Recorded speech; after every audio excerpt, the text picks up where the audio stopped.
On est parti, donc on commence avec la raquette de base, donc qui est une aéro, tout ce qu'il y a de plus normal. Alors ici on a la raquette qui est totalement poncée, à savoir que avant j'enlève tout ce qui est grippe et jonc, avant de prendre le poids et l'équilibre. Je précise que je n'ai pas la machine qui donne le swing weight, tout ça, donc au niveau poids et équilibre, je reviens juste aux deux éléments de base qui sont le poids et l'équilibre. Je sais qu'il y a des spécificités, il y a des choses particulières, c'est-à-dire que les poids peuvent être mis à différents endroits, qui va vous donner le même poids, le même équilibre, mais pas les mêmes sensations. Après c'est vraiment très spécifique, peut-être que dans le futur, je me procurerai cette machine pour faire un travail encore plus précis, mais pour l'instant, je peux pas me le permettre. Ce qui est sûr, c'est que votre raquette ne changera pas d'équilibre et ne changera pas de poids. Et je vous explique pourquoi. Comme je vous ai dit, j'enlève d'abord grip et jonc. C'est à partir de là que je vais prendre poids et équilibre, parce que le grip et les joncs sont des éléments qui vont revenir sur la raquette. Alors qu'à partir du moment où je les ai enlevés, je vais enlever de la matière en ponçant, ponçage à la main pour pas passer à travers parce que c'est creux.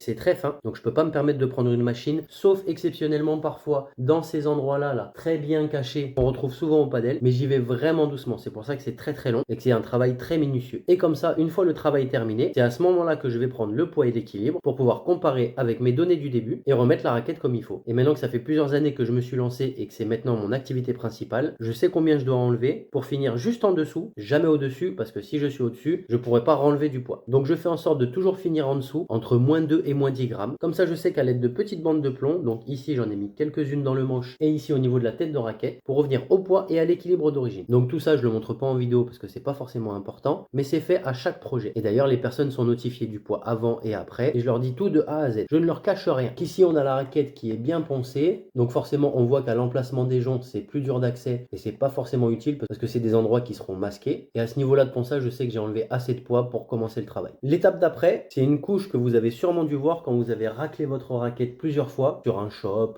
ou un énervement malencontreux. Et on voit souvent, pas tout le temps, mais une couche blanche dessous. Elle peut être aussi grise ou noire, tout dépend de la couleur qu'on va faire par-dessus après. Mais en général, elle est blanche. Et donc c'est ce que je refais ici. C'est une couche à la fois qui va me montrer les défauts de ponçage, c'est-à-dire des endroits où je ne suis pas passé assez, parce que j'utilise plusieurs grains de tailles différentes pendant plusieurs heures. Donc il se peut qu'il y ait des endroits où je suis mal passé. Et ça me montre aussi les défauts de la raquette, par exemple si vous avez pris des coups. Moi je ponce par-dessus, mais je peux pas non plus aller trop loin sur le cadre. Et donc ça les révèle au grand jour. Et donc deux solutions. Soit c'est vraiment léger ou c'est des traces de ponçage et je refais une étape de ponçage. Et si besoin, je refais une étape de masquage. Ou alors j'utilise un mastic spécial pour combler les petites imperfections et que la raquette soit lisse. C'est ça qui est intéressant aussi dans la personnalisation, c'est que sa raquette à lui, elle était pas neuve. Elle avait des défauts. Et là, elle repart à zéro. Alors pas à l'intérieur bien sûr, si c'est une raquette qui a joué pendant 2 ans, ça reste une raquette qui a joué pendant 2 ans. Mais visuellement, elle est comme neuve. Et la deuxième raison de cette couche, c'est que sur le carbone pur, la peinture ne tiendra pas longtemps. Il faut une accroche et c'est ce produit-là qui n'est pas de la peinture qui va permettre l'adhérence entre le cadre et les couches de peinture. Une fois que c'est tout lisse, on commence la peinture. Il y a plusieurs techniques selon si la couleur est claire, foncée, si elle est en grande quantité, en petite quantité. Je peux soit faire la couleur de base puis rajouter les éléments par-dessus. Et là, c'est l'autre technique que j'ai utilisée, c'est-à-dire que j'ai fait d'abord la couleur des éléments que je vais venir masquer pour faire la couleur principale, la couleur de base qui ici est le noir. Donc une fois que le rouge était fait, j'ai masqué les parties, c'est-à-dire les deux bandes ici, le Jazz 24 et le Rapha pour l'embout. Et ensuite, j'ai fait le noir et après, avec beaucoup de patience, une pince à épiler et un petit scalpel, j'ai tout retiré tout doucement. Il faut faire très attention parce que si je tire n'importe comment et trop fort, je peux arracher la peinture qui est sur le cadre et je peux aussi rayer la raquette si je fais un mauvais geste avec le scalpel. Voilà ce que ça donne juste après. On dirait que la raquette est mate, c'est normal. Les peintures de base, quand elles sèchent, sont mates. Il y a des lacs spéciaux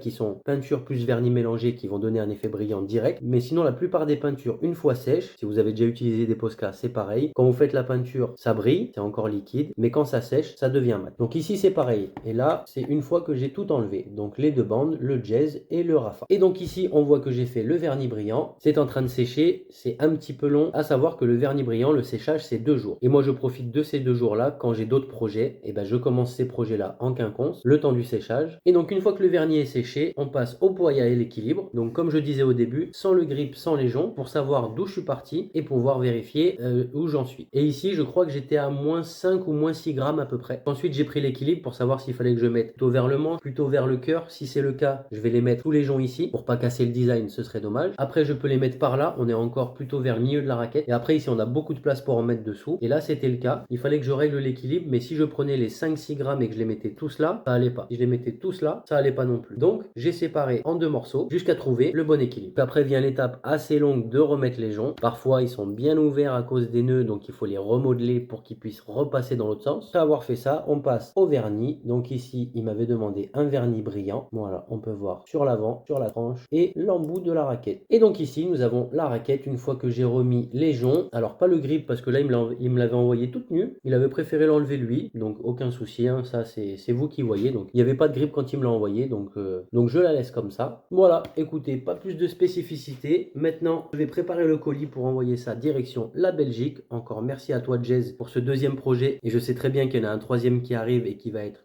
magnifique. Moi je vous dis à bientôt pour de nouveaux projets et en attendant, restez fresh.